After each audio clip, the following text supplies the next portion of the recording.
the time that takes in to be a GM, if you have an opportunity to, I know his kids are in college and stuff, if you have an opportunity to just enjoy the golden years and stuff and come back to Detroit, which still has a house in Bloomfield Hills and all that, that's probably what he's doing, and Red Wing fans are going to go nuts for no apparent reason. Well, but okay, yeah, let's look at Allen. He's probably burnt out a little bit, but I guarantee you, okay, so he's 53 right now. Comes back to Detroit, still got a year left on his contract at Tampa. He'll be in I think you said an advisory, right. Yeah. So Which means so he got about a year, and then he'll have a year where he's not doing anything, and then after a year of not doing anything, he'll be like, you know what? I'm freaking bored. I got to go do something. And that's when we'll get him as our president, GM, whatever. I don't know. There's some nice golf courses. First off, Oakland Hills, right down the street from where he lives. There's some stuff to do. And I'm not saying that he's not going to take a break. I'm saying that eventually every single person who has ever retired, it doesn't matter if you're white collar, blue collar, yellow collar, whatever, after you retire, you have like a couple of years where you're just like, oh my God, this is so great. I don't have to do anything. And then what happens after that? In Detroit, you go and you work at the Henry Ford Museum, Greenfield Village, or you work as a greeter at Walmart because you just can't not be doing something. You take a break.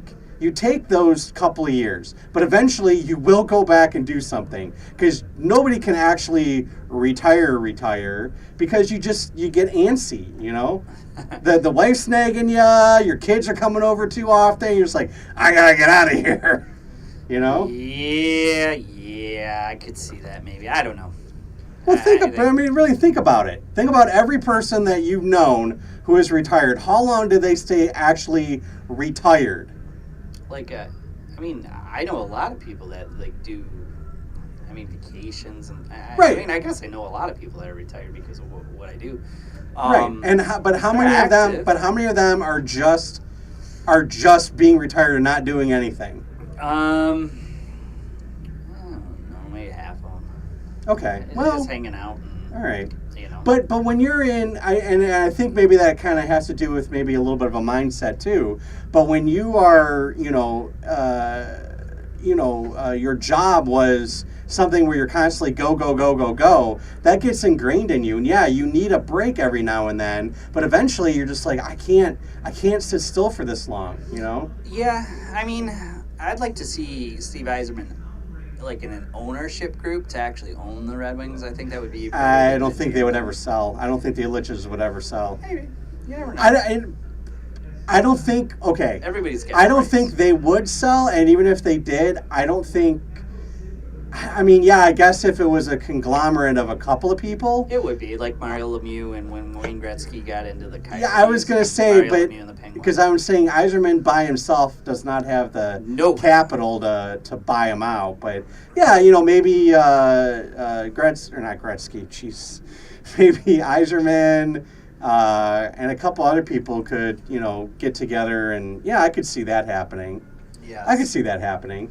We're going to have a lot of boxing. At the end of the show, I'm going to give my thoughts on UFC. Obviously, our co-host Cody is not here. He had his first loss in the UFC, but I have some tough loss, but optimistic thoughts that we will address at the end. And like I told, and when Cody wrote that great Facebook message and I responded to it, I said, and I truly believe, no true champion, Mayweather, goes his entire career without losing.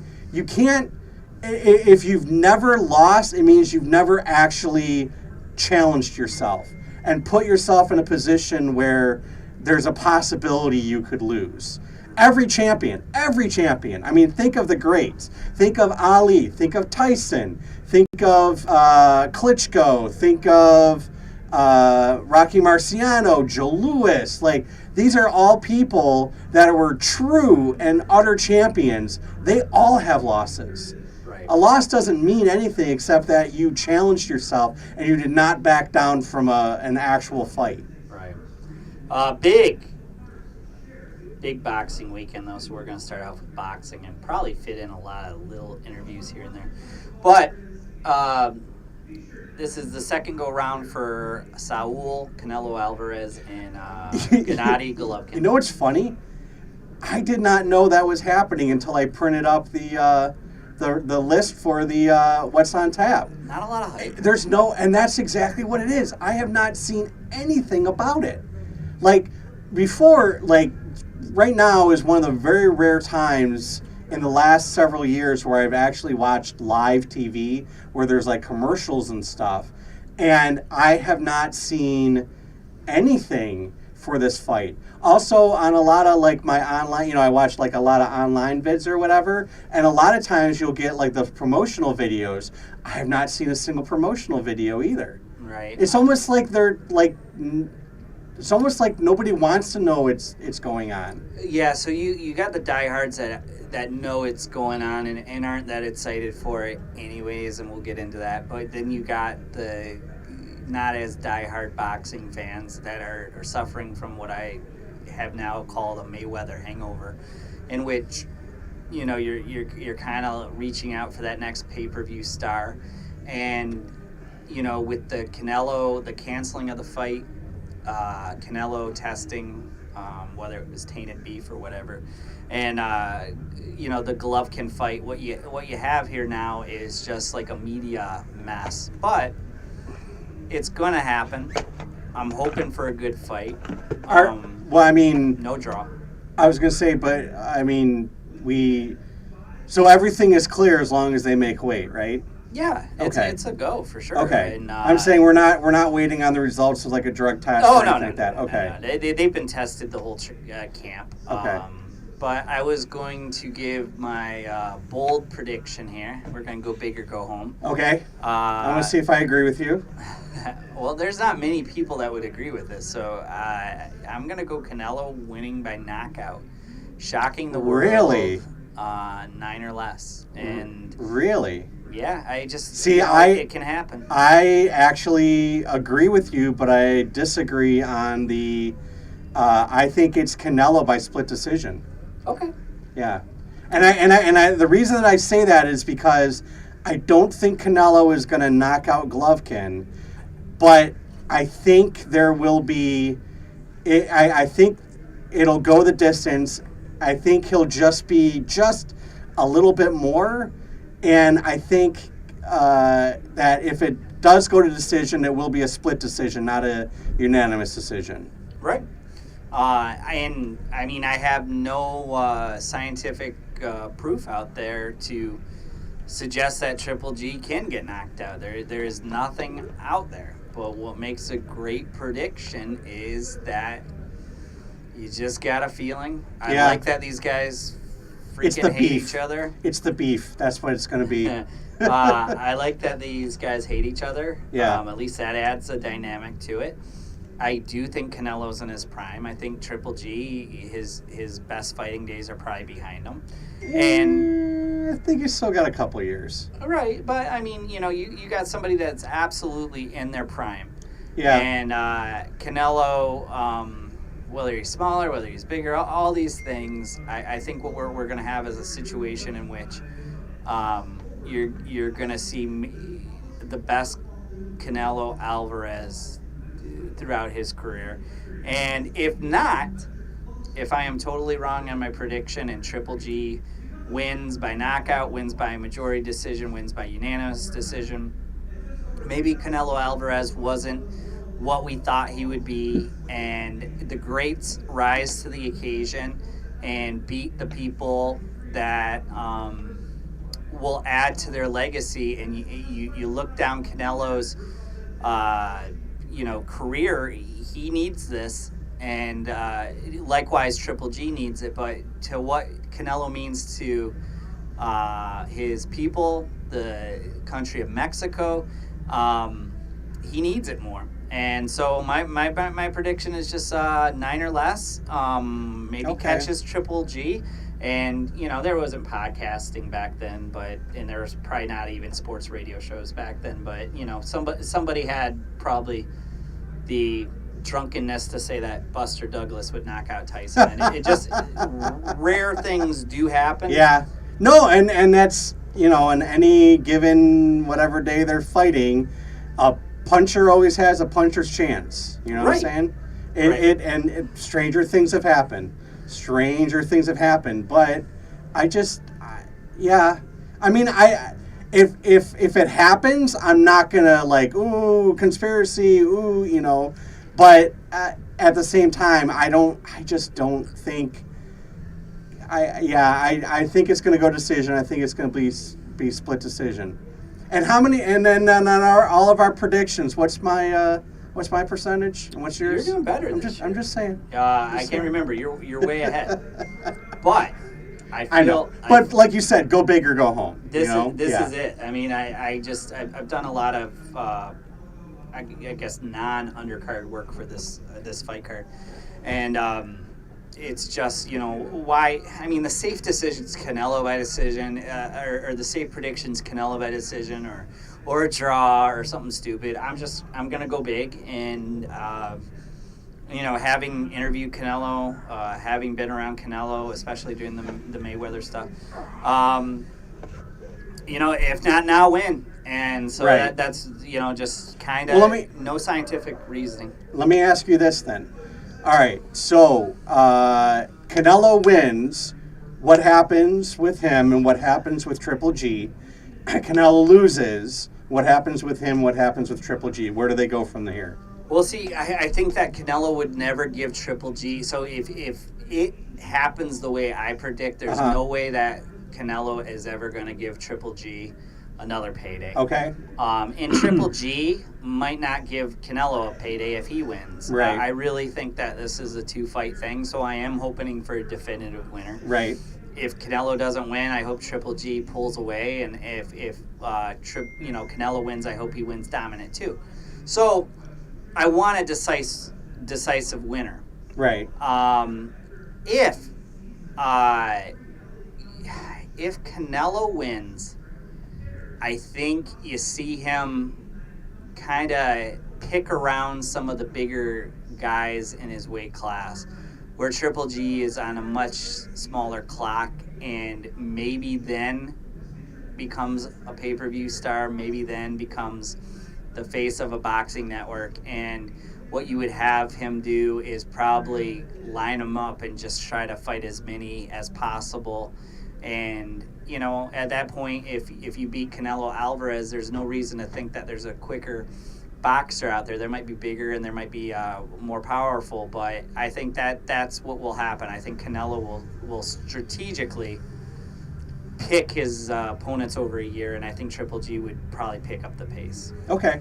And who do you think Canelo's next target would be? Same with Triple G. God, I don't even know. Okay. I'm just curious if you had an idea. Like, obviously they would fight this person, or obviously they would fight that person, or right. Well, there's going to be some changes that we're going to talk about after this fight week to the ABC with weights and stuff, and rehydration, and these will change title fights about where Canelo would actually be a true weight wise, and that changes everything, and it changes a lot for a lot of those people in those kind of weight classes also. So the sport's going to change in the next few years. Weight cuts now is the fad that everyone talks about, everybody emails me about, and people are fascinated with weight cuts. And you're going to look at these boxing organizations and these people, boxing organizations, really clamp down on it and really start monitoring it. The UFC, I didn't want to get into the UFC just yet, but clearly their co-main event, because of a weight cutting issue, was canceled. Yeah, I saw that. There's just going to be a cap. The next day you're going to have to weigh in. You're going to have to be within a 10-pound the day after. So after that weigh-in, you can try to pound it, but it's just going to curb the 24-hour kind of Right. reinflating. No, I get. I mean, Are you dinging, by the way? Check your phone. There's tons of people. Okay, I'm just because I know we're waiting on some guests. I want to make sure they're not trying to get a hold of you. But yeah, weight cutting has always fascinated me on exactly how low and how high a fighter can get on a weight cut, especially if they're doing the weigh-ins the day before. I know, I hate saying back in my day, but a decade or so ago when I was doing it, and I only did the 3 fights, but they did the weigh-in the day before.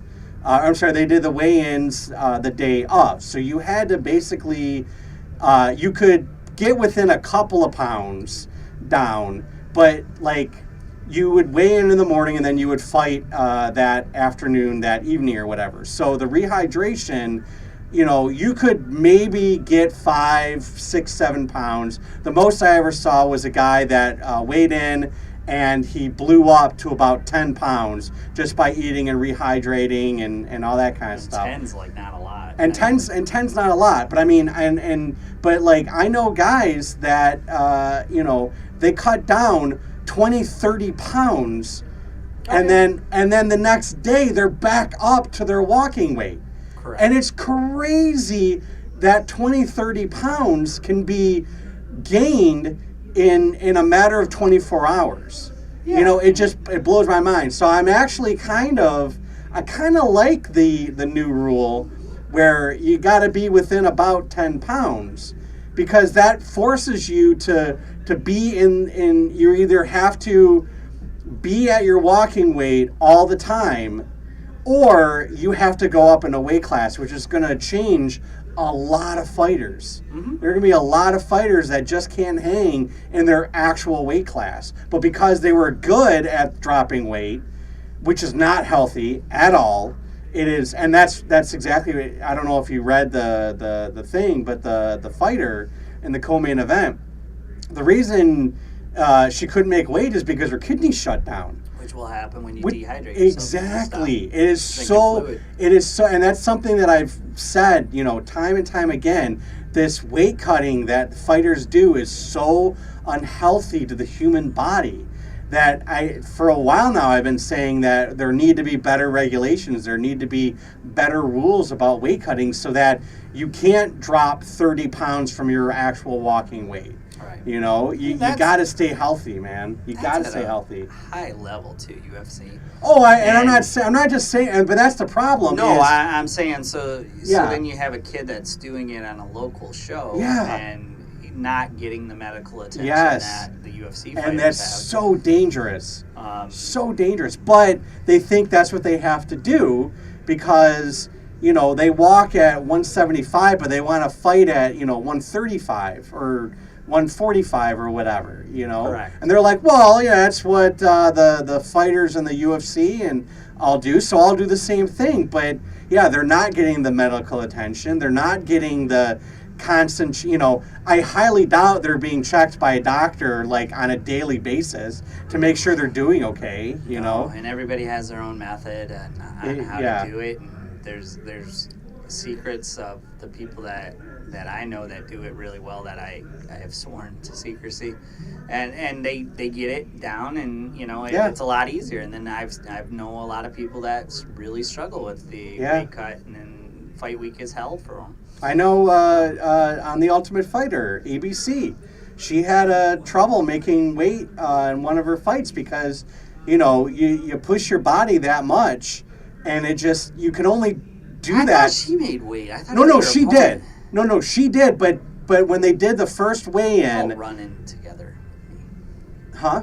They'll run in together. No. So what had happened on the show, and I remember this vividly, when they did weigh-in in the morning, she wasn't at weight.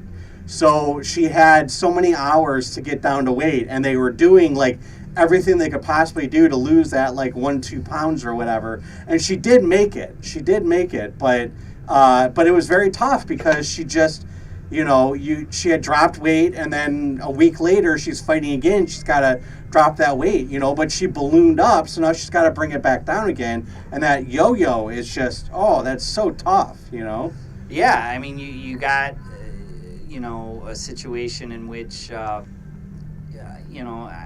think that knockouts occur a little bit more because of the dehydration process. I mean, look at Aldo.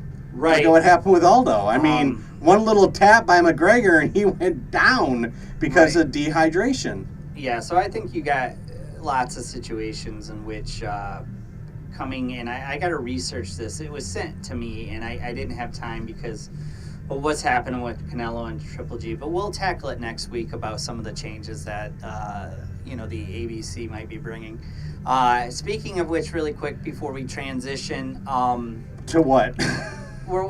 We got lots of guests on their way and kind of lost out in Detroit, and Rochelle's trying to wrangle them up. Right. But I am one episode into The Ultimate Fighter with Josh Parisian. He didn't have a lot of time. Don't tell me what happens. Episode 2. I honestly haven't seen the Parisian ones yet. Yeah, so the first one, he has a funny quote. We've had his girlfriend in the studio too. I mean, they're great. Where he's like, actually, like the biggest concern is my girlfriend. They're sharing the house with other women, and in Parisian has not fought yet, but we will be covering it much more. I gotta tackle episode 2, catch up, and I just tell people not to tell me what's going on and try to avoid the clickbait that just keeps coming up over and over and over. Once. Are you watching it online?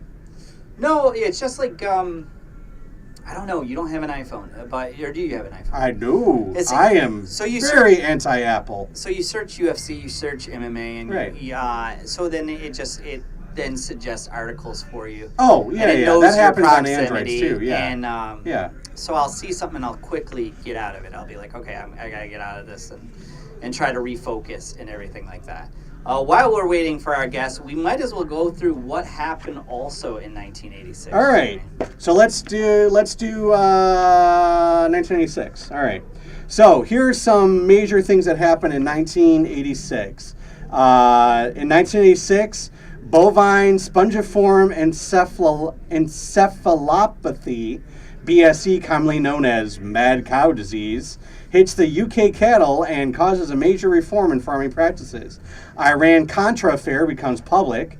Following a number of trouble-free years in space exploration, the Space Shuttle Challenger explodes shortly after takeoff, watched by people live on TV around the world. I actually remember watching that in school because our speech teacher in my elementary school, who I had, she was actually one of the runners-up to go on the shuttle mission.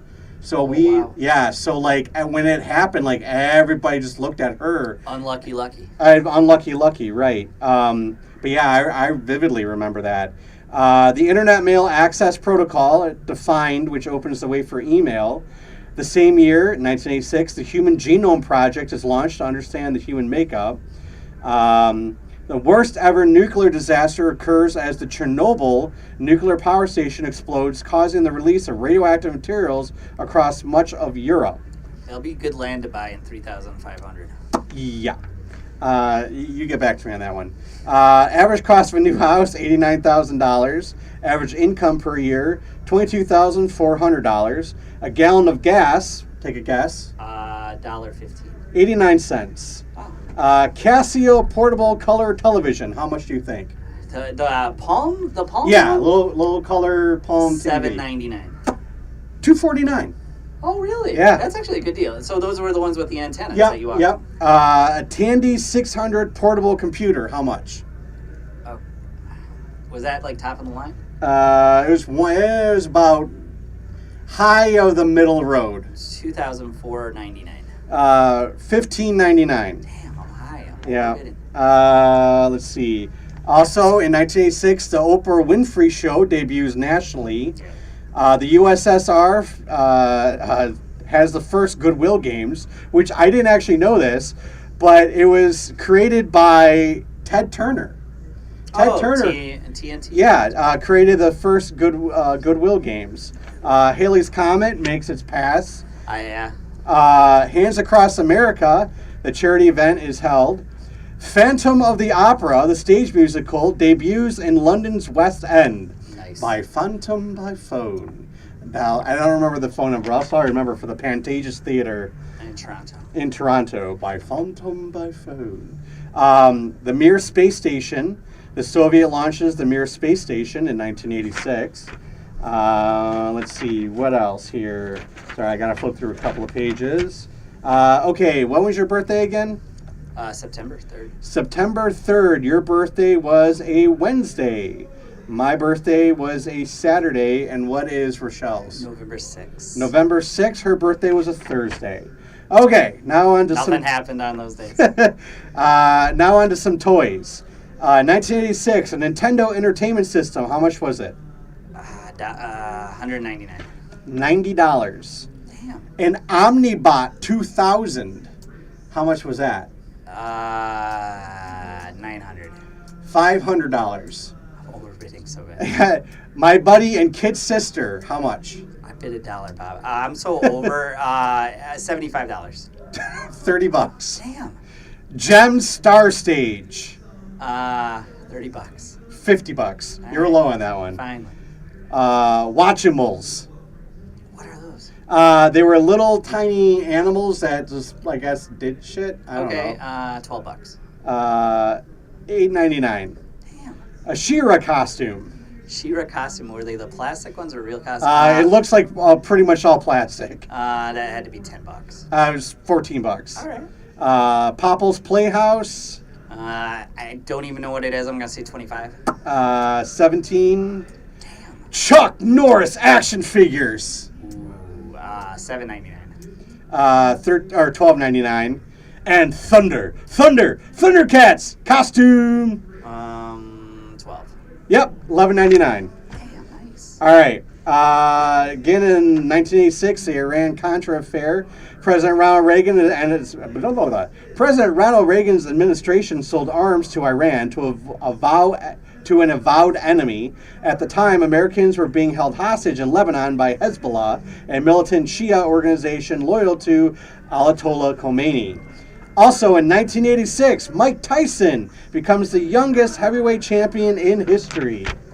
Let's see. In the globe, the U.S. bombs Libya in protest at Libyan sponsorship of terrorist organizations involved in the bomb exploded in the crowded La Belle disco in Berlin, Germany. The U.S.-USSR arms talks between Reagan and Gorbachev leads to commitment to disarm, thus ending a long period of instability caused by the Cold War. Let's see. Perestroika, Gorbachev steps up reform program, and Russia introducing perestroika, restructuring, and glasnost, openness. All right. Popular culture, 1986. Popular films in 1986. Top Gun, Danger Zone. That's a good movie. Crocodile Dundee, Platoon, The Karate Kid Part 2, Star Trek 4, The Voyage Home. That's the one with the whales. Yes. Aliens, get away from her, you bitch. Also, one of the greatest lines in cinema history. Go back out there. I don't know if you're keeping score, but we just got our asses kicked. Count me out, man. Game over, man. Game over. Ruthless People, The Color of Money, and The Money Pit. Popular musicians in 1986, Billy Joel.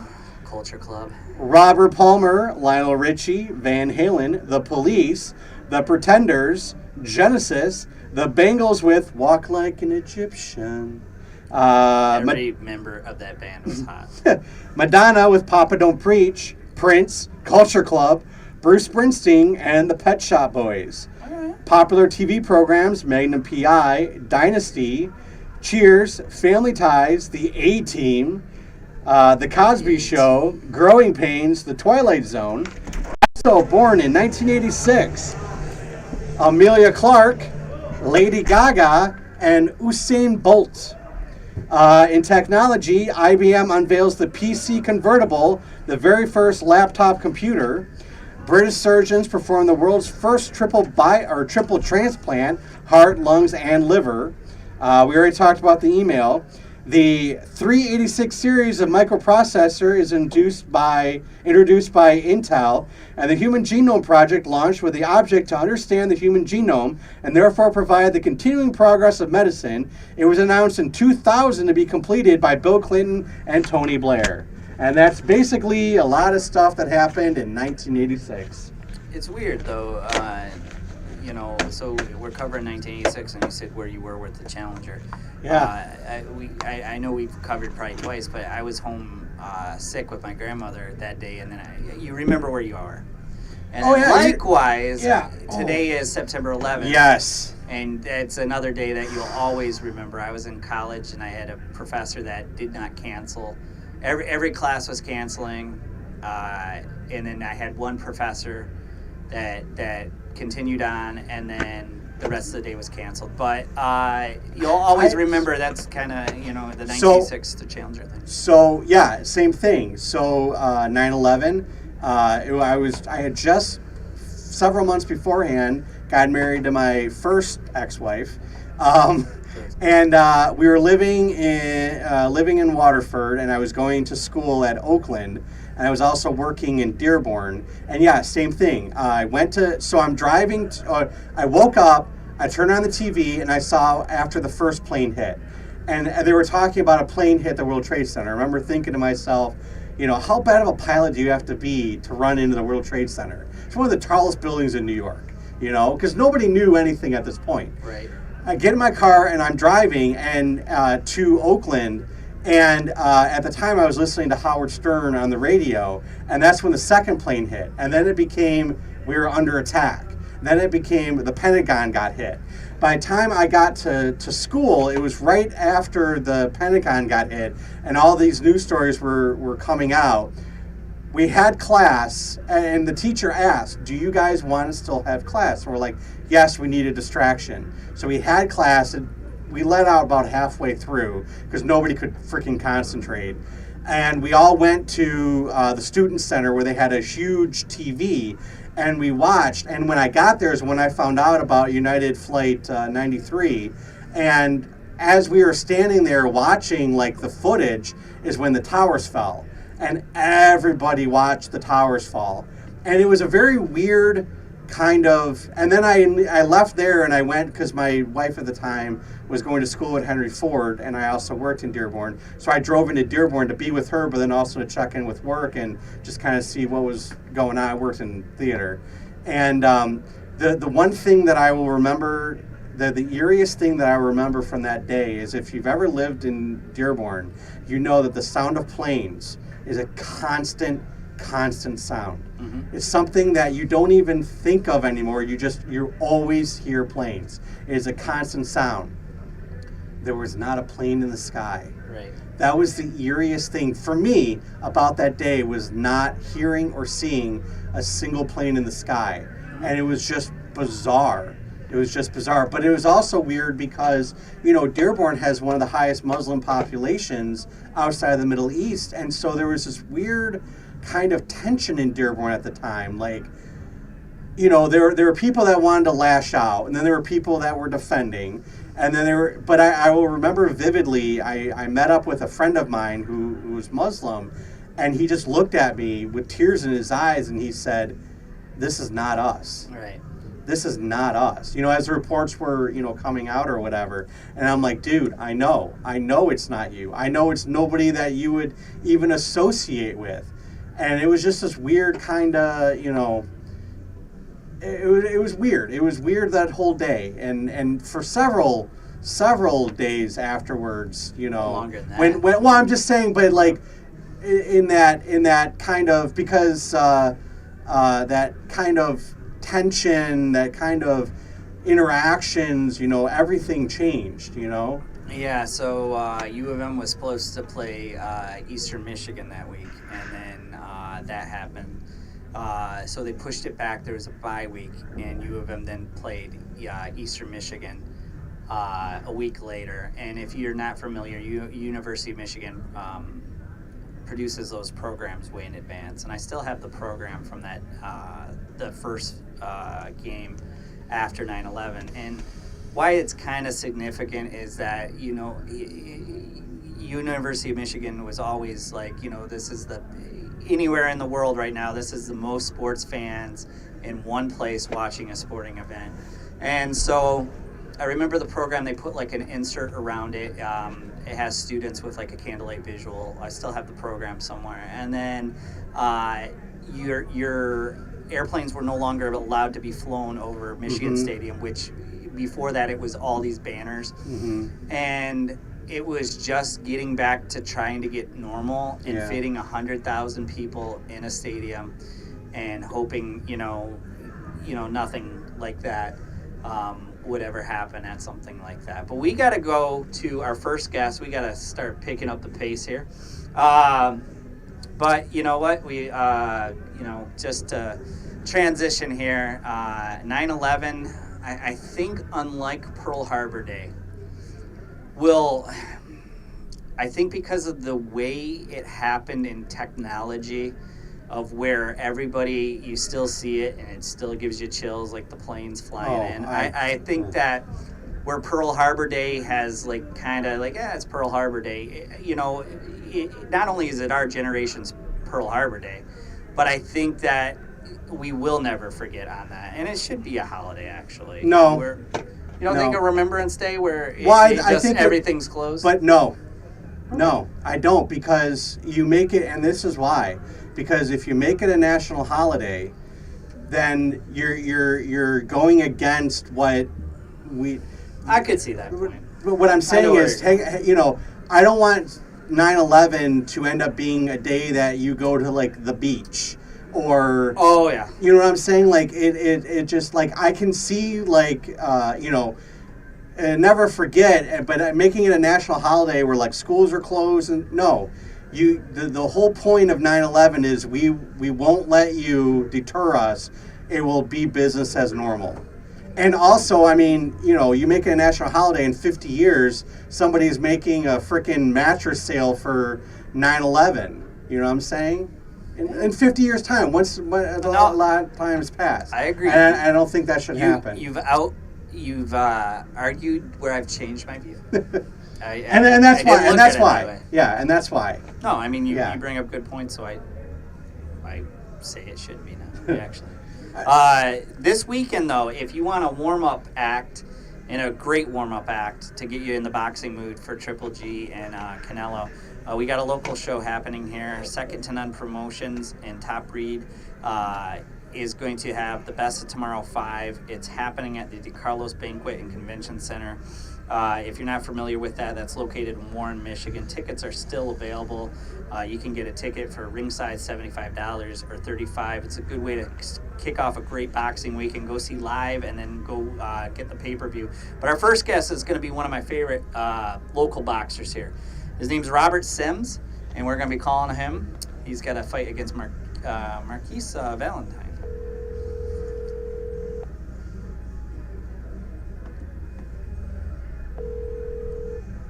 Hello? Hey, Robert, you're live on the air with the Undercard. Hey, how you doing? Good. We are joined by Robert Sims.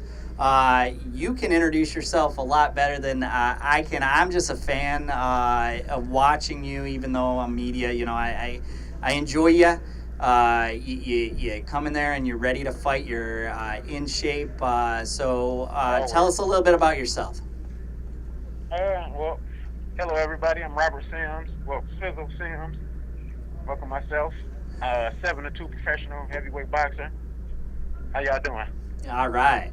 If you're not familiar with Robert, he's gone to battle with a lot of local people, but he has also taken his talents on the road. Tremendous cardio, tremendous fighter to watch, and you know what? Always willing to battle anyone, which is tough to get when people are coming up the ranks. You got a tough battle though here against Marquise Valentine. A guy that I believe I've seen in Toledo, or maybe it was somewhere local. They kind of all run together. Tell us a little bit about your opponent and what this fight means for you on Friday. Oh, it means a lot. It's going to, take me up a little more. It's a real tough fight. It's a fight that on paper I should win, but this is a tough opponent. He's been in the ring with some really good fighters. He's got some, decent wins on his record, and he's gonna be a tough fight. It's somebody I can't overlook. I'm in a position where normally sometimes people look at me as an underdog, but this time I'm going in as a favorite, so I can't, retract what I'm doing to lower my level. I have to stay on top. Now, as people are coming up in boxing, they're so concerned about their zero, or so concerned about getting that first loss. You had a couple losses, one where maybe you didn't lose. When that gets done and you have a couple losses and you can really focus on it. I mean, let's not forget Muhammad Ali had losses. Manny Pacquiao, before he found Freddie Roach, had losses. Right. Tell us a little bit. Is it kind of like almost a relief? Like, hey, that's out of the way, and now I can just kind of relax a little bit? Yeah, it was. I mean, at first I did think, going into the start of my career, that was the main thing. Floyd Mayweather put everybody in a position where if you lose a fight, you feel like your career over. But once I got that loss, and I knew, I seen the reaction from everybody that I really didn't lose that fight to Craig Lewis. I seen that it wasn't the time for me to stop. I had to keep pushing and pushing because it still was, people still wanted to see me.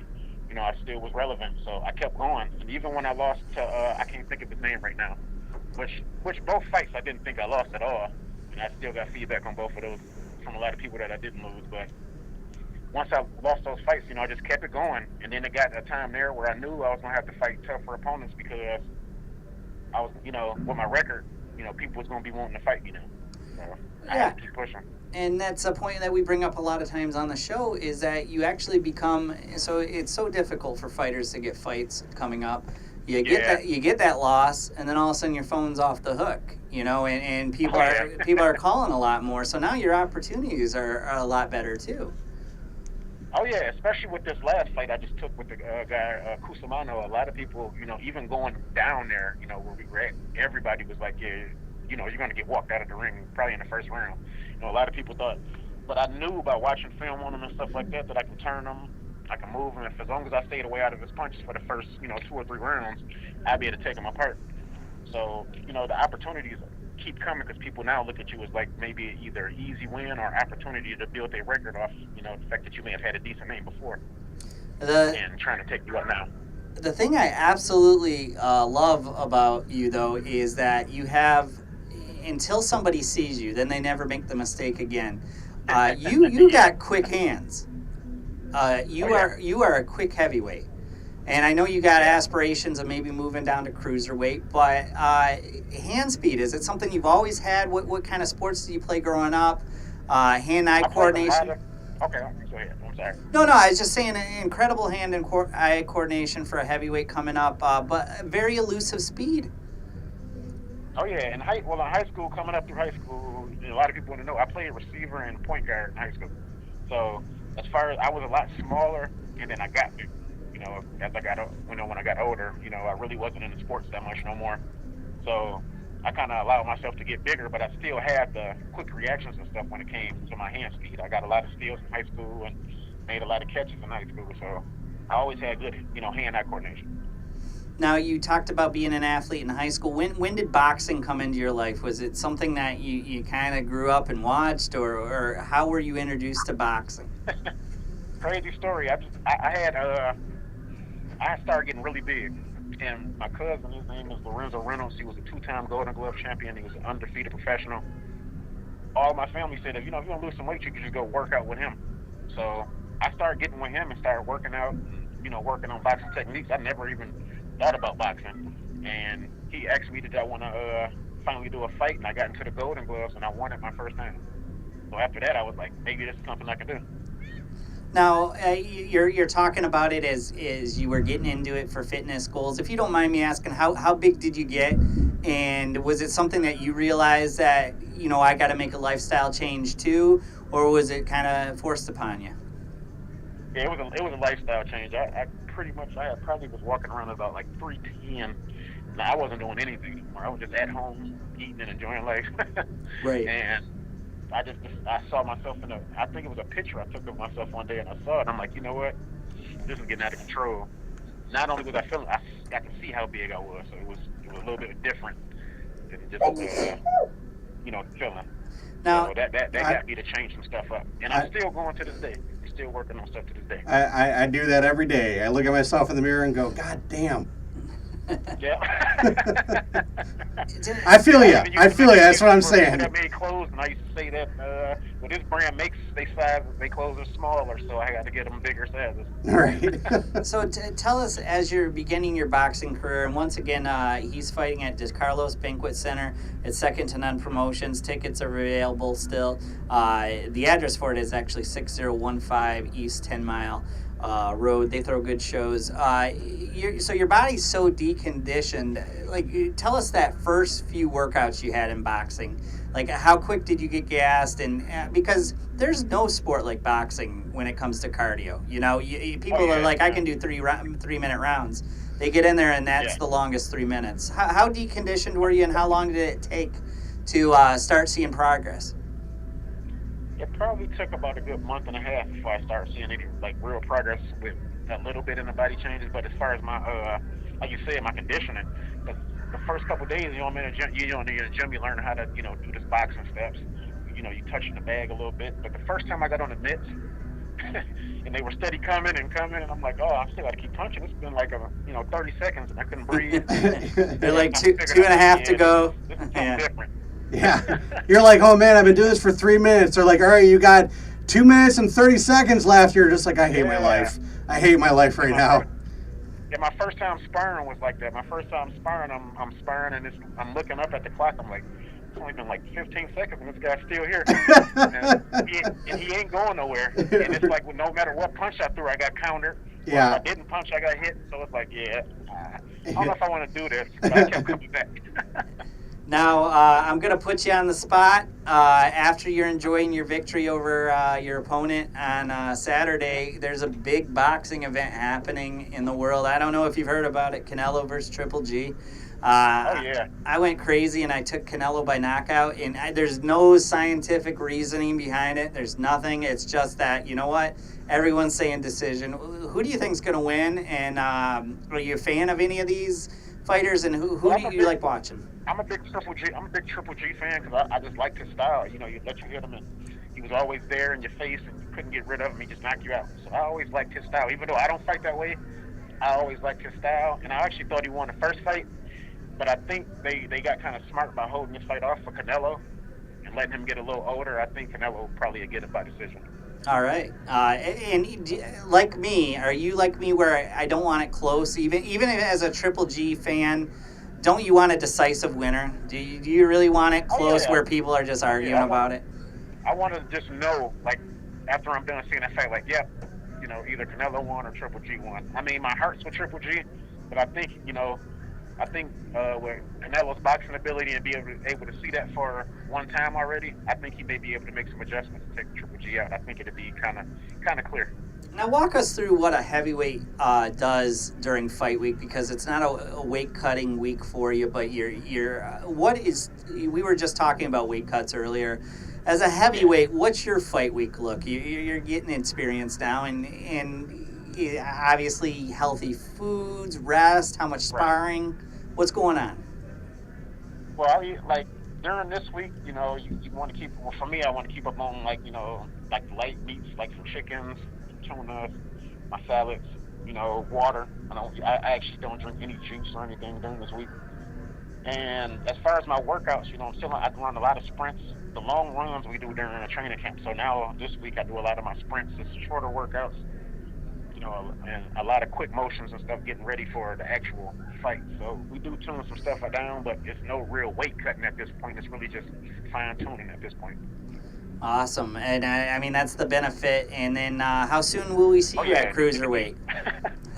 How soon will we see you at cruiserweight, you think? I know that is a goal that since I've met you, you said. I remember walking up to you and I said, you know what, you're exciting heavyweight, and you're like, I'm a cruiserweight. Yeah. I'm going to get there.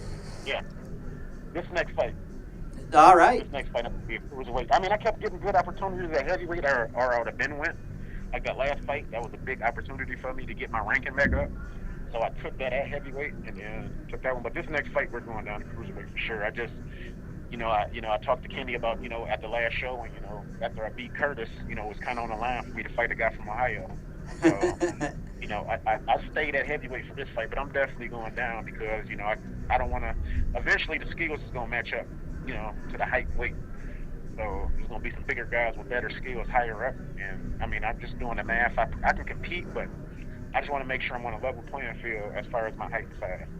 All right. Well, if people want to follow you on social media, first off, Robert Sims, having talked with him, covered him, wrote about him a million times, one of the nice guys in the sport, someone you can look up to. Where can they follow you if they're interested in your career, Robert? Strictly Robert Sims on Facebook. That's just my regular name, Robert Sims on Facebook.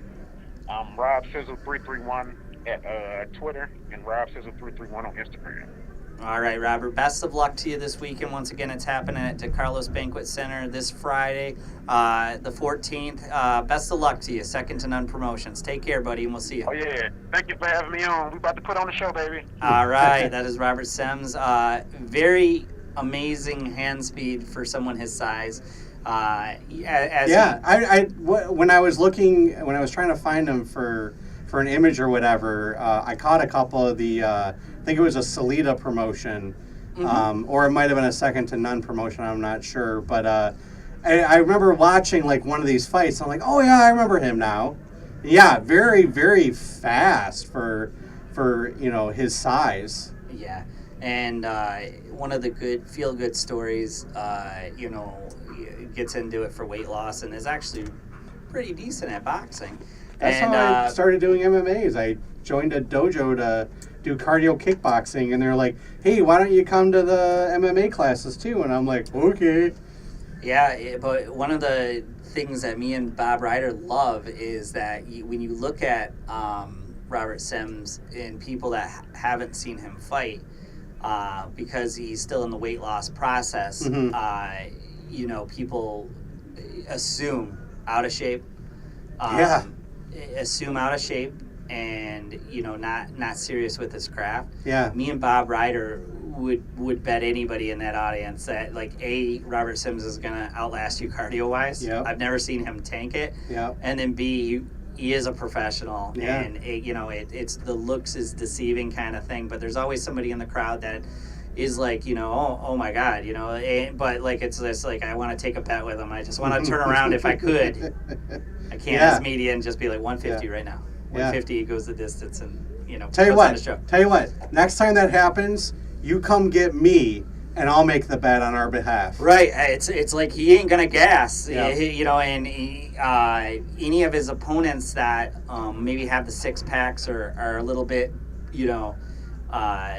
healthier looking in a photo, they'll gas before he does. Oh yeah. And cardio fitness is a totally different thing. You want to do what's on tap? Yeah, We'll take we're our gonna do first what's on break, tap. and then we're gonna try to track down Donnie Reeves and a couple other people. Did we ever find the audio file for what's on tap?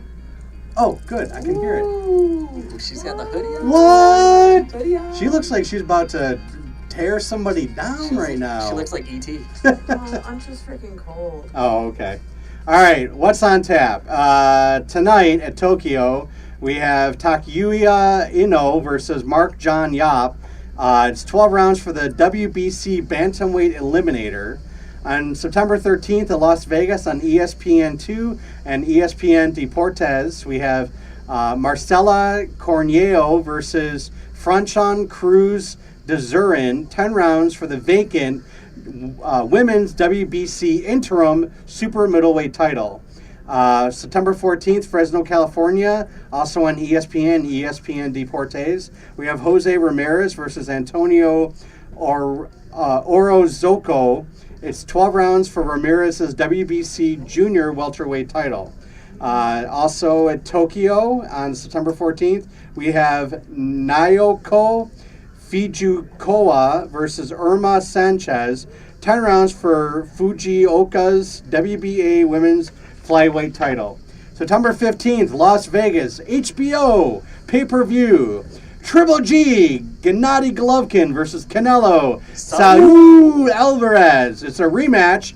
12 rounds for Golovkin's WBA, WBC middleweight title. We also have Jaime Manugia versus Brandon Cook. 12 rounds for Manugia's WBO junior middleweight title. That is on the same card. Moving on to MMA, September 14th, we have Tough Enough Fight Night at the New Orleans Casino in Las Vegas, Nevada. September 15th, we have UFC Fight Night 136, Hunt versus Oleanik. They're Russian. Yeah, They're Russian, right, for this one. in Olympijski Arena, Moscow, Russia. That's a pretty big event. Yeah, and that is What's on Tap, sponsored by Falling Down Beer Company. We're going to take a quick break, and we will be... Chase down more people. Chase down some more people, and we will be right back. All right.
So anyways, covering 1986. So if you're wondering why the 80s music, there you go.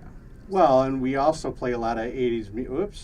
We also play a lot of 80s music because we're children of the 80s, and those are some of our favorite songs. That's why Stranger Things is so good. By the way, not to get off subject, but that's what makes the show good. It's Our our variety. Oh, this is definitely variety. We're all over the place. The Fletch, Chevy Chase is going to be a part of Stranger Things 3. And Fletch, to me, is like just an iconic 80s movie. Not Fletch Lives, the first one, Fletch. And to have No, look at Jimmy's face. Look at Jimmy's face. Oh, Fletch is so good. No, you don't understand. Brad Blake plays the song from it. Yeah, I'll order a steak sandwich. The time. There's so many good one-liners in that. Wow. So anyway, Stranger Things, which is so 80s, is going to have a little Chevy bit Chase. of thing. Somebody just got here. I'm peeked around the corner. That doesn't mean anything. There's people peek in here all the time. Gosh. I seem like I recognized. No, you didn't. Okay, I didn't I recognize. don't know. They'd I didn't see be you. smart, maybe, and knock on that door. Yeah. I got Or you. wave, or hey, it's me. All right, let's call up Donnie Reeves. He's been on the show before. The kid's got a lot of heart. He is also fighting this weekend. Second to None Promotions at the Carlos Banquet Center, September 14th. If you've never done it, go see live boxing the night before and then have your friends over for a pay-per-view. It's actually a cool weekend. Your writing is horrendous. My writing is bad. I make no apologies for that. What? No, you should apologize for it. No apologies. Nope. Because it's really... Bad writing is a sign of high intelligence. Thank you. Don't tell him that. I'm And I'm sticking to that. Person. Hey, is this Donnie? All right, Donnie, you're live on the air with the Undercard. How you doing, buddy? Pretty good. How about yourself? Good. It's your second time on here. That's awesome, though. Donnie Reeves is fighting this weekend, Second to None Promotions. Since we've last talked to you, you kind of had a little bit of a setback, but you went against a guy that most people didn't think you would beat anyways. I kind of thought that you would surprise him with your power, but tell us a little bit about what you've been up to since you last been on the show. Since I've last been on the show, just training. I mean, honestly, trying to work out some technical difficulties, trying to get back up on my skill and improve in different areas. I did take a setback. I fought Kevin Burchell, which was 8-0 with 7 knockouts. Golden boy now. Yeah. And it took him into the late rounds to actually stop me. So I feel like I did impress, made more fans in that area. But I mean, honestly, just working on just bettering myself and my skills. Now, you're so young. I just, it doesn't matter your record. I mean, it's just that you surprise people with your power. You come to fight. Are you having fun? I mean, what are you kind of learning at this stage? Because you are a really young professional. And last time we had you on the show, you told us why you kind of turned pro so young. But you got that power that you can't teach. So, I mean, are you having fun out there even though you got stopped and you know, just kind of going with the punches? Yes. Literally and definitely. figuratively. I love the sport. I'd say boxing brings me more excitement than anything I've ever done in my whole entire life. That's why I do it. And even though I did take a loss, I take that with pride. I mean, I'm going to learn everything I'm going to learn something from every fight. Say if I fight the best in the world, I'm going to get technique from that. And if I go just fighting bums and nobodies, I'm not going to learn anything because I'm just getting walkovers, and that's not what we want to do. So even if we do lose, I mean, it's having fun. It's always fun. Now, this is your second time back in Michigan and fighting for the same promotional team with Second to None Promotions. And so what typically happens is people that support promotions come back and support promotions. Any pressure to put on as good of a show as you did last time? Because you had a great showing last time up here. Threw a lot of punches, played the spoiler. Is there any nerves, or are you kind of past that phase of nerves? There's always going to be nerves. I heard from a wise man, if you're not nervous, you're not ready. So I could be, in the future on TV and one of the biggest boxers in the world, and I'll still be nervous. So there's always going to be nerves to bring a good show. Now, but boxing's such a weird sport. Walk us through, because like Jimmy over here, our co-host, he's in theater, and there's a curtain time. You kind of get ready for it, but you could have your hands taped, gloved up, and really kind of waiting for your spot on the fight card. How do you deal with that kind of nervousness? Because all of a sudden they just walk through the door and they're like, "You're up," and you're walking to the corner. Explain to that. The people that listen on our show, it's a different kind of preparation, because it's almost like being called in the bullpen. You do your warm-up, and then all of a sudden you're in the game. Yeah, definitely. It's definitely a different feeling. I mean, it's like you're sitting there just waiting to be, declared for war. Sure, you're waiting to go out and see what you can do. I mean, it is very nerve-wracking, but I kind of keep to myself. Try not to talk a lot, stay in my own mind, listen to music, or, just not think about what's going to happen until it actually gets in there. And then after the first bell, the nerves go away. I mean, around the bell rings, it's on. So that's where the nerves stop. But before that, it's kind of nerve-wracking, actually very nerve-wracking. But I kind of just, stay to my own self, listen to music, and just be prepared in my own way. Focus on what I'm going to do and how I'm going to perform. We are being joined by Donnie Reeves. I think you got a nickname since the last time. I don't remember you being called Babyface, but Babyface, he's a super lightweight. He's fighting at DeCarlos Banquet and Convention Center this Friday, the 14th. Tickets are still available, $75 for ringside, $35 for general admission in Warren, Michigan. You can also get them, if I remember, on the website. I want to give you the proper website here really quick. So if you go to the letter S, the number 2, in events.com, you can also get tickets. Weigh-in is this Thursday at 2. How much of a weight cut are you having now? Last time we talked to you, you kind of were walking at the fight weight. What are you kind of walking at right now? I'm still walking in my fight weight. Oh, man, God, that's breezy. You can have a Big Mac before you get up there. I wouldn't advise it, but you could, So you're, and then coming on Friday, you're going to be walking at the fight weight? Yep, walking in on the fight weight, comfortable as ever. Man, you just got the shotguns in those gloves, man. You can do that stuff and just be the maverick out there, the gunslinger. That's a better nickname for you. I just gave you a better nickname. You're the gunslinger. You just go in there and there you go. You remember that. It would be like the Undercard gave you the gunslinger. I'm going to use it in the fight news because that's what you are. I'll definitely remember that. No, that's a cool nickname. Jimmy, cool nickname? Gunslinger? I'm your Huckleberry. Exactly. You want to be known as a gunslinger. I mean, that's cool. Welcome to the gun show. Yeah, welcome to the gunslinger. Any predictions for this Friday? By knockout or I mean, honestly, as a humble fighter, I won't say that I'm going to beat anybody out or even that I'm going to take the win. I'm just going to go in humble. Hopefully everything works out the way that I want, and I do get the win. But I'm going against a good opponent, obviously 1-0, undefeated. So he's got a little bit of talent behind him. So there's no way I can tell what's going to happen. Just hopefully it all works in my favor and I come out with the win. The last time I saw you in person, too, you were all body shots, and you admitted that you wanted to work on your jab. Is that something that you want to incorporate to set up the power shots this time, or? Definitely. I've been working on my jab and my angles. I've been working on setting up my punches more. Me and my coach actually went over that heavy since the last fight, just jab, angles, and in and out. So you're going to see a little bit of a different fight, but if I can't fight it that way, I'll pick up my old style and I'll go ahead and take the fight into my hands. All right, Donnie, where can people follow you? And then definitely buy a ticket and see this kid fight on Friday. A lot of fun and a lot of excitement. As a matter of fact, the commercial that I just got from the promoters, it's mostly your highlights in it because you were throwing fists last time. Where can they follow you? On Facebook, Donnie Reeves. On Instagram, Reeves.Donnie. And then on Snapchat, Donnie Reeves7. All right, and soon to come, thegunslinger.com. Donnie Reeves, thank you so much for joining us. I'll see you on Friday night to probably get a quote from your fight. Absolutely, man. Oh, yeah, we're excited to see you fight again. Yeah, I know you're going to put on a show. You take care, buddy. Have safe trips to Michigan. We'll see you soon. You too. Bye-bye.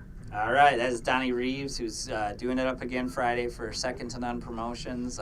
Likable kid, just absolutely. And then Yeah, I wish I could come to these shows, but right now I have a play that opens in the middle of October, which I'm in, and then All your damn excuses. I know. Okay. So this is my schedule right now. All right. Monday night rehearsal, Neil Simon's Fools. Tuesday night, this. Wednesday night, Fools. Thursday night, Fools. Friday night, Hamlet. Saturday at Concordia, building the sets for Fools until mid-October. Then I'll have a little bit of time. Then will be Boar's Head Festival at Concordia. Then we jump full bore into Hamlet. Hamlet goes up in February. I mean, it's crazy. It's crazy. But if you've never heard of Fools, I'm sure you've heard of Neil Simon, right? Yes. Okay. So Fools. Barefoot in the Park. Yes, exactly. So Fools is one of Neil Simon's. The basic premise behind the story is it's set in the Ukraine in the late 1800s. A school teacher, Leon, comes to a little town in the Ukraine called Kulyanetchikov, and he's there to teach the local doctor's daughter. But when he gets there, he finds out that the entire town is under a 200-year-old curse that makes them no intelligent than a bump on a log. Their 19-year-old daughter has just recently learned how to sit. And everybody is a moron. And as time progresses and as he sits there, he finds out that not only is everybody an idiot, but he learns that if he can't break the curse in 24 hours, he will become an idiot too. So it's really fun. I play the doctor, Dr. Zubrinsky. There's a lot of funny interactions. Dr. Zubrinsky has some of the best lines. It's hilarious. So if you follow this show and want to maybe see a play with myself in it, it's at Concordia in October. Go meet Jimmy. Go get an autograph. And I'm sure that I'll be talking about it, much more before now. And you get to hear me speak with a Russian accent. I want to hear it right now. I'm trying to think. So one of the things the girl Sophia. No. I must break you. Oh, I must break you.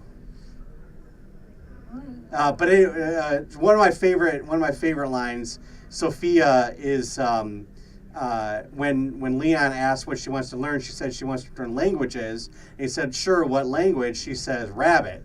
And Dr. Zabrinsky goes, "Oh yes, rabbit is very, very hard language.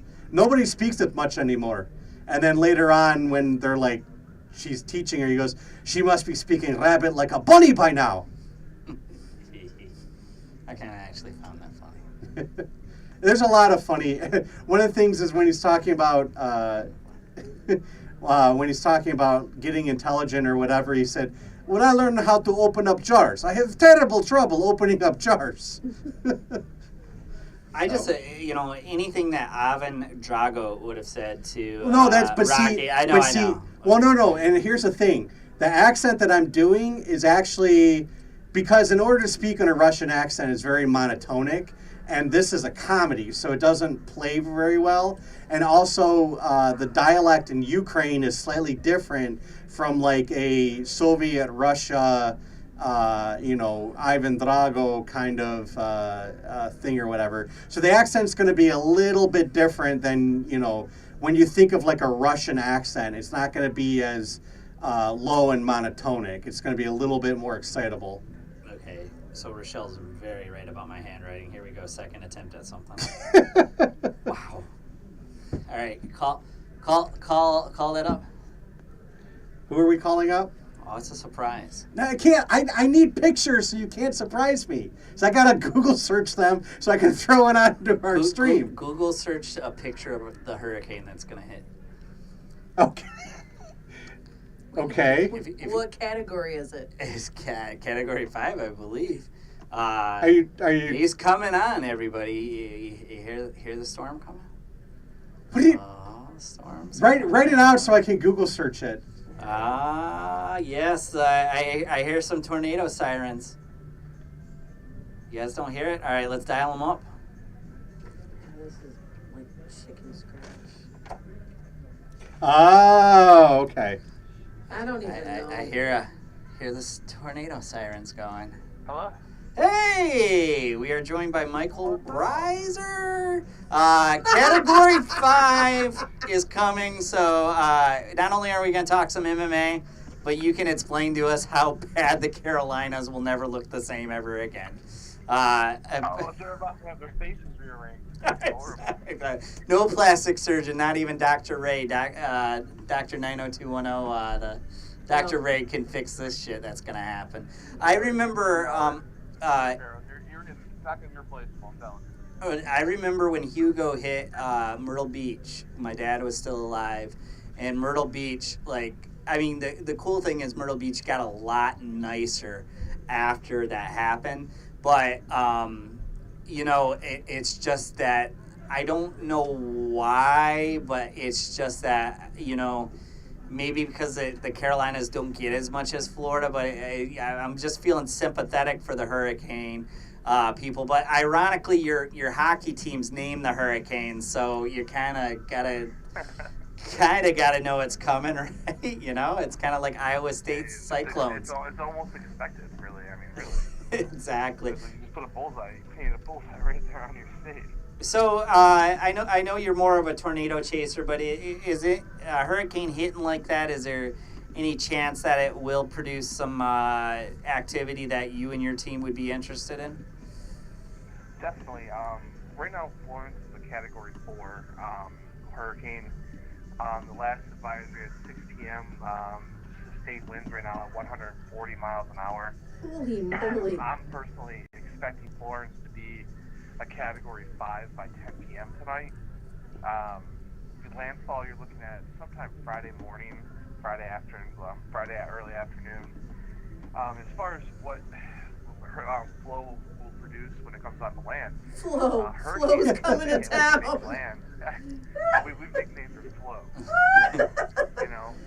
It's a lot easier than because she's gonna mess the Carolinas up like a girl's first period flow. Like she's gonna fuck shit up. Wow. You know that you're gonna ruin some days. Just ruined. That's how Flow is too.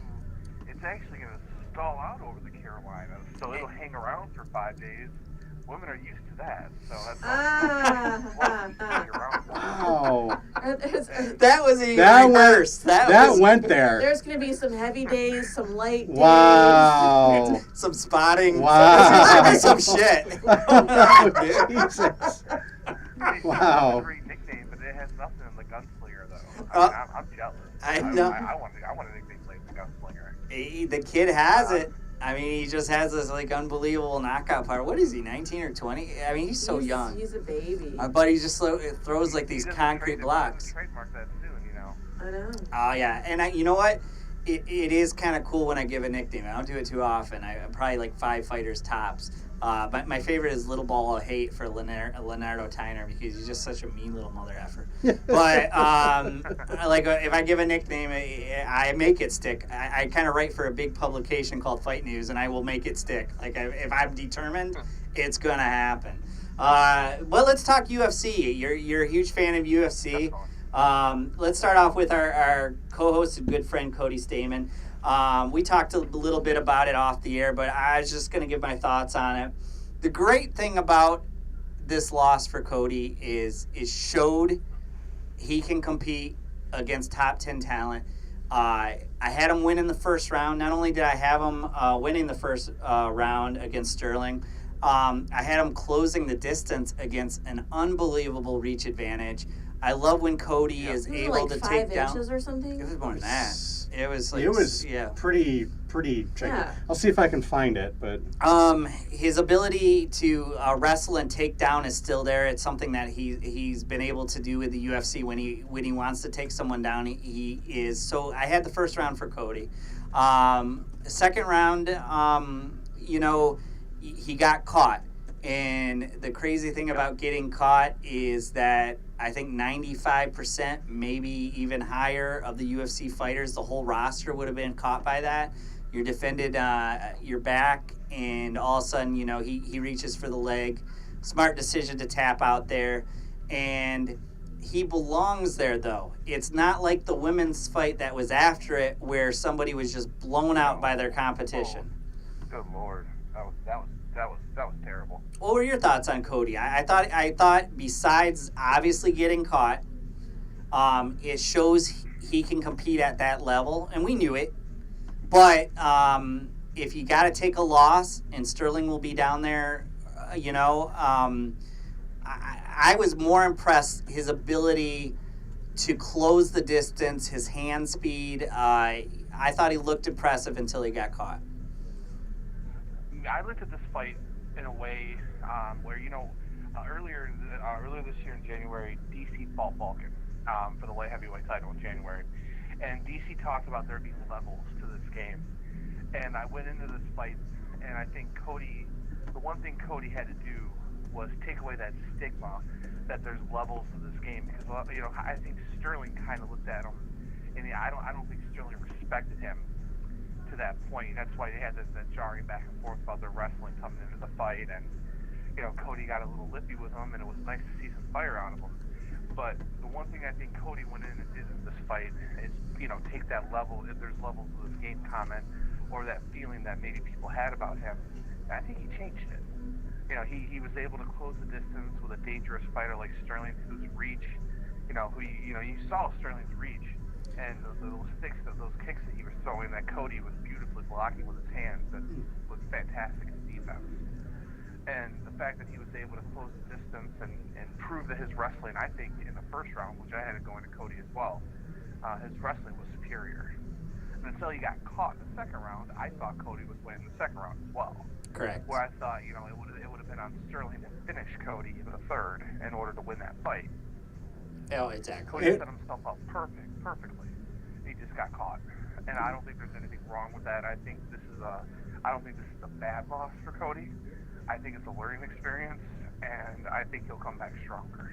Yeah, I just looked it up. Sterling had a 6.5-inch reach advantage over Cody. Yeah, it was huge. Yeah. Yeah, and I mean... And it showed. Yeah, it did. It showed, especially with the extension of the leg, with the kicks that Cody was blocking. They just looked... It didn't look right. It didn't... the matchup didn't look... It didn't look fair, but with Cody being able to close the distance, and like we talked about earlier off air, he didn't back up. He didn't shy away from it. Oh, he came out fighting right away? He went right in, and he was not afraid just to manhandle Sterling, especially against the cage.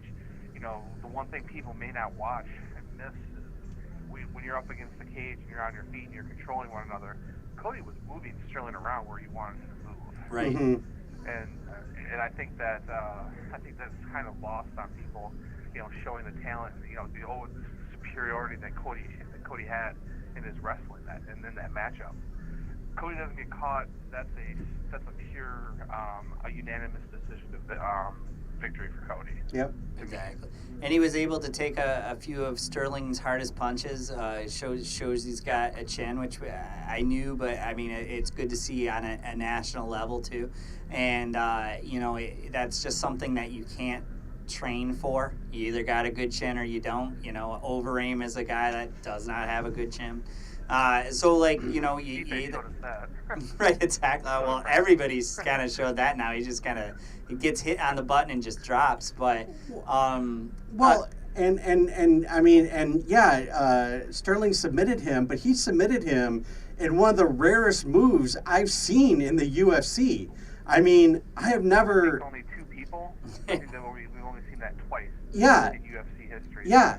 And honestly, if Sterling did not have that reach advantage over Cody, he would have not been able to do what he did. But because his arms are so long, he was able to reach back and catch Cody, grab his foot like that. And that was, and I'll be honest with you, in a first glance, I didn't think Cody tapped. I thought Cody swatted at him, like trying to punch him, but instead of it being a closed fist, it was an open hand palm slap. But then when I rewatched the replay, I was like, okay, yeah, he actually did tap. Which is the smart move there. It was a quick one tap. And yeah. The ref caught it very well. Yeah, he did, and that's great on the ref. That could have done some damage to coat, he Yes. would have held out of that any longer. Yeah, the ref was as surprised as everybody that that's where Sterling went. Right. Just all of a sudden he's grabbing. Everybody the leg, and was. Like, what the? You listen to Joe Rogan, he's like, was he grabbing his leg? Like, and not even the submission of the night. Yeah. Before the fight card, though, we were talking main event, and I started talking Woodley to you, and I just said, you know what? It's because he's the underdog, because Dana White clearly does not like this guy. Clearly, they put some money in his opponent. The meme going around of Dana White's face just behind Woodley, and I told you, once again, no scientific reasoning behind it. I was just thinking Woodley because of the everybody against him. What'd you think of the main event, the domination by Woodley, but also he wins. So what? It's the ultimate FU to the UFC. It's like you can't do anything because I'm winning. It's almost like he's winning despite Dana. And for me personally, I'm a Tyrant fan to a point. I liked one of my favorite fights at 205 was Woodley Wonderboy 1. I thought that fight was fantastic. And the rematch, of course, fell short of expectations. Then he fought Damian Maia, and a lot of people thought he could have put Damian Maia away a lot quicker than he did.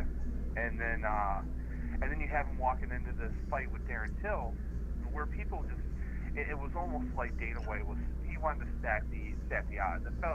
I think there's two fighters in the UFC that maybe over this past year that have had odds stacked against them, and I think that was Stipe.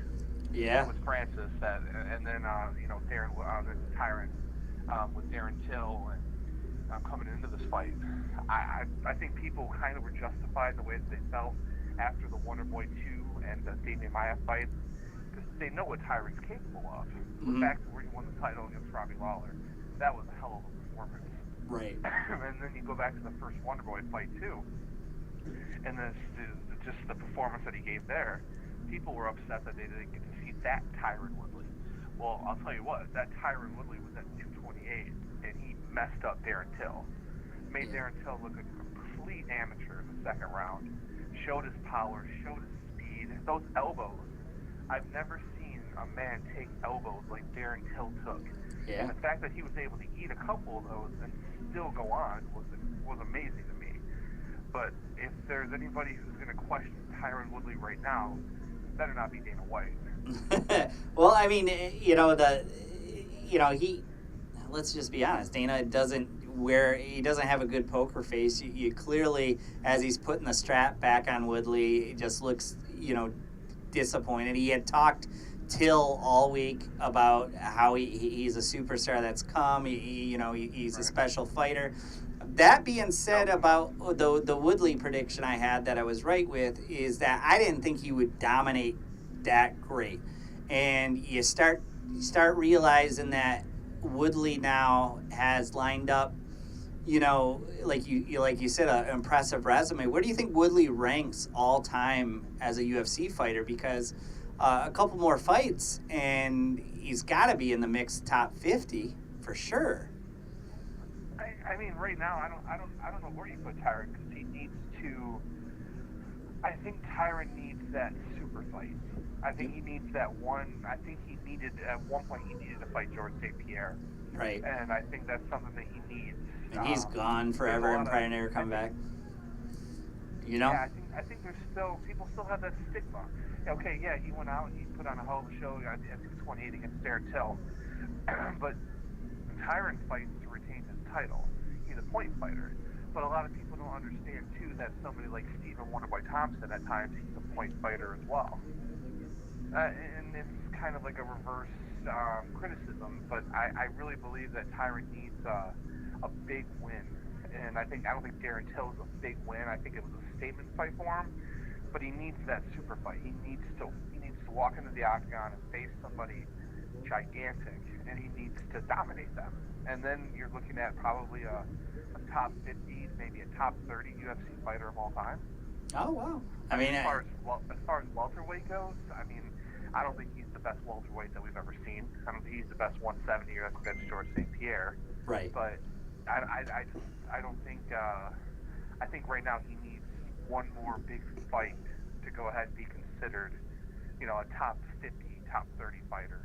Exactly. We were talking about UFC going to Russia. It's big, not so much because of the card. Obviously, that's not kind of probably what the UFC had envisioned, but because the Conor McGregor thing was kind of on hold. I'm sure they wanted their superstar there in Russia. But if anything, UFC's growing, new country. It's Russia. And then the next few weekends, the UFC picks up all the way to what the super fight is. But we've talked about it. The super fight could be a dud. It could. The styles are actually not idealistic. And, as Cody, our co-host, would say, I mean, it's a good chance that Khabib might wrestle fuck him and just totally dominate Conor and it just be a bore fest. What do you think's going to happen over the coming weeks? Obviously, Conor isn't doing media. He's only going to make 2 appearances for the UFC, which that's got to make UFC so happy. And, it's just a different time around this time with McGregor. The other big question mark is, does this fight even happen? Yeah. Does Khabib make weight? I mean, that's still one thing that scares me about Khabib is he going to make weight? Because this is the biggest UFC fight on record right now. It'll do almost 2 million buys, they're saying, as far as the buy rate goes. I don't know that this fight even happens, and that's why I think Kevin Lee is staying ready, and there's other people there'll be other 155ers that'll be ready to step in. But stylistically, I don't think I think this fight kind of favors Conor, and I say that because within that first 3-round period, I'm going to say that if Conor can catch Khabib with one of his lefts, Conor's precision, his timing, his speed, and the overall power that left hand packs. You guys made a joke about knocking Aldo out earlier. Yeah. How and especially with Khabib showing that he can be caught. Michael Johnson at 205, looking sloppy against Al Quinta when he won the 155 title. That scared me walking into Khabib's 155 title match against Quinta.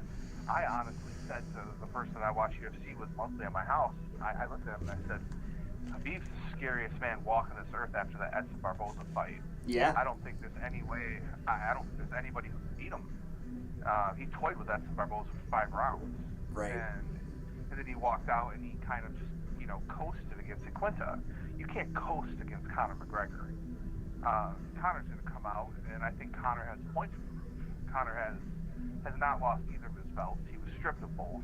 He really feels he's still the champion.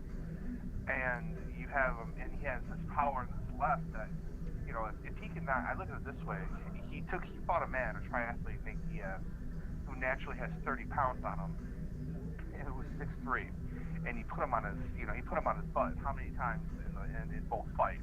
Right. That power of that left is incredible. If Michael Johnson gets Khabib, what do you think Conor McGregor can do to him?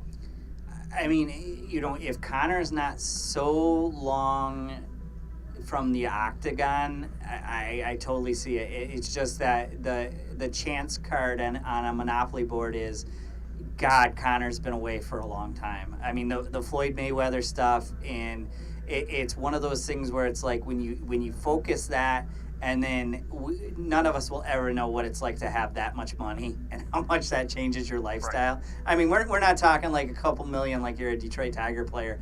The dude took home about $100 million freaking dollars from a boxing match. That's the one thing that I won't know until fight night, and that's what intrigues me. Like, I mean, already stuff's different.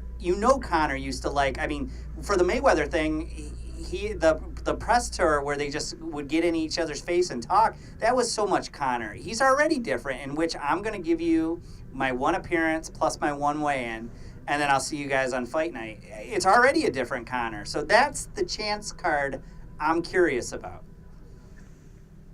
And a lot of people are wondering what kind of Conor McGregor we're going to get, because we haven't seen him in the octagon. And is he going to be, like you said, this is a changed Conor McGregor? How is he going to be different? Is he going less reserved? Does he just not care as much anymore? I don't believe that's it. I think Conor McGregor is somebody who I think he's still Conor McGregor. Mm-hmm. Just he has to come out and show it. Yeah. And I have this going. I mean, my prediction all along has been Conor in 2. Now I think he's going to stop Khabib in 2. It's either that happens or Khabib's going to take him the distance, and I think Khabib wins the decision. But it comes down to, can Conor McGregor beat Conor McGregor? Yeah. I mean, if that happens where Conor McGregor, like you said in second, I mean, he goes down as like the UFC's Muhammad Ali. And it will just be something legendary where people will be like, I remember watching Conor McGregor. The guy talked a lot and 2 belts and, stripped for different reasons. Obviously, Muhammad Ali for religious beliefs with Vietnam. But, I mean, all of a sudden you start getting into the showmanship of Conor McGregor and what he means. If he can do what you said he can do. I mean, he'll go down as like, wow. The greatest of all time. Whether you believe Muhammad Ali or not, you just have the title. You're the greatest of all time. And I don't see why people don't. I don't see why people doubt him now. I respect Conor a lot more coming out of that Floyd fight than I did when he walked into it. Right. He hit Floyd a lot more than people gave him credit for what he was going to be able to do. And even though he lost that fight, I really believe that he showed that he did belong.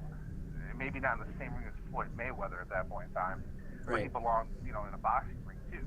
Right. I don't think he was as bad as many people thought he was going to be. I mean, you don't walk out of a fight with Floyd Mayweather without getting better. I don't think. Yeah. I think that whole entire camp made Conor an overall better fighter, and now he just has to show it. Made him an all-around better business person. I mean, basically, the rumors are UFC had to give him a little bit of the pie to even get him back. The ownership group that Tom Brady, all these people are a part of now, and if those rumors are true. If you got to take a guess, what do you think he got? Percentage-wise, or like share-wise, or what do you think he's getting? I don't even know. There's probably so many backdoor deals here. And probably so many endorsement deals. He's always had big endorsement deals. I would assume, Reebok is paying him like $5. I imagine for sure it will be like a record that when it's added, no one will touch for a while. Maybe $25 million for an MMA fight, which is just unheard of. Something crazy. I mean, probably $25 million with backdoor deals.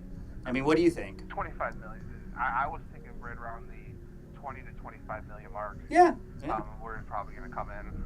Yeah, and that's endorsements. That's just not purse like boxing. That's endorsements. That's some UFC stock. That's a little bit of everything, and that's where the amount's going to come, Plus the $50,000 for knockout of the night, if you're correct with the second round finish. At that time, that $50,000 is going to be on like some stripper pole later that night in the town. You'll tip that money. Exactly. You won't even cash that check. You'll just be like, that one's okay. But Mike, that's like a $10 check to us. Yeah. Tell everybody where they can find your podcast. It is also on terrestrial radio, which is I think very impressive. Where can they find you if they're interested in storm chasing or learning a little bit more about what you do? Well, if you want to go ahead and take a look and follow my page on Facebook, we're the Texas Vortex Storm Chase team. We've headed up Michigan, Indiana, and Illinois and Wisconsin right now. Have a great team, and we're all focused on covering Hurricane Florence for our page. We're over 14,000 strong on our main page, so please come and join us there. I record the Chasers Lounge every bi-weekly from 2 to 4 on Sundays for Cave Radio. We're on the Cave Radio app or SoundCloud or Mixcloud, so make sure to check us out there. Other than that, I'm not a Twitter guy, so I can't get into Twitter. I have a personal Twitter, but I use it to I can't get into posting tweets normally. It just doesn't feel right to me. I don't know. Yeah. But I'm also, if you happen to live in Connecticut, I'm syndicated on 105.1 every Monday night at 8 o'clock for your drive home. So Yeah. I think that's you the got coolest Connecticut thing. listeners. Not only that, you do discuss MMA on your show. You know your shit. Thank you so much for joining us, Mike. We greatly appreciate it, breaking it down. And then we'll be in touch soon. I mean, if anything happens with the hurricane, who knows? We might be talking to you next Tuesday. You know? All right. Well, thanks for having me, guys. All right, take care. That's Micheal Riser. We are going to wrap up the show for tonight. Once again, Second to None Promotions presents boxing September, Friday, Wow. September 14th at DeCarlo's Banquet Center. Tickets are still available. You can get it at s2nboxing.com. Jimmy, good Yep. show, good prep by you for 1986. We celebrate 1987. And then, I don't know, there's a little boxing event happen Saturday. Yeah, so we're going to have we something might to have talk some- about. yeah, and then maybe. Cody will gradually Yeah. join us again. And we'll have hilarity and hijinks. So we'll see everybody next week. Take care.